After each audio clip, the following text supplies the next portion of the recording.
Hi, this is David Comfort from Democracy Action Network.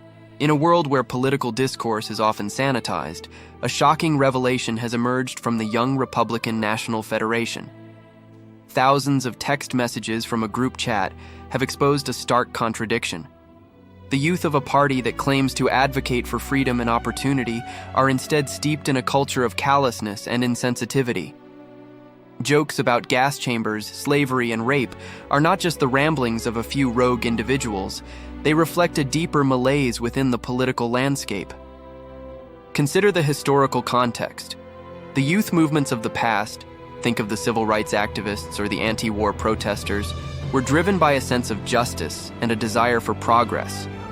In stark contrast, today's young Republicans seem to revel in a toxic bravado that trivializes the suffering of marginalized communities.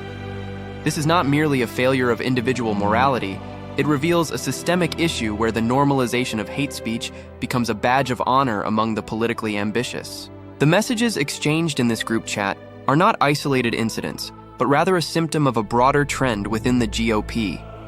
The party has increasingly embraced a rhetoric that thrives on division and dehumanization. This is reminiscent of the tactics used during the rise of authoritarian regimes, where humor is weaponized to undermine the dignity of entire groups. The chilling laughter echoing from these messages serves as a reminder of how easily power can corrupt, especially when young leaders are taught to prioritize loyalty over empathy. As we dissect this disturbing narrative, it becomes clear that the young Republican leaders are not just reflecting their party's values, they are actively shaping them.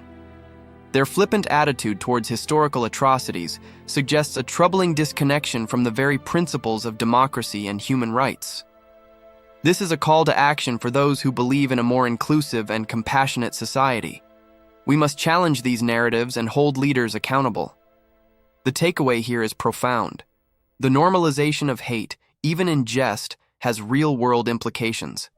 It's a reminder that the fight for justice is ongoing, and that we must remain vigilant against the insidious nature of such ideologies. As we engage in political discourse, let us remember that our words matter, and that empathy should always guide our conversations. Only then can we begin to dismantle the systems that allow such behavior to flourish. Please like this video and subscribe to our channel. It would help out a lot. Peace.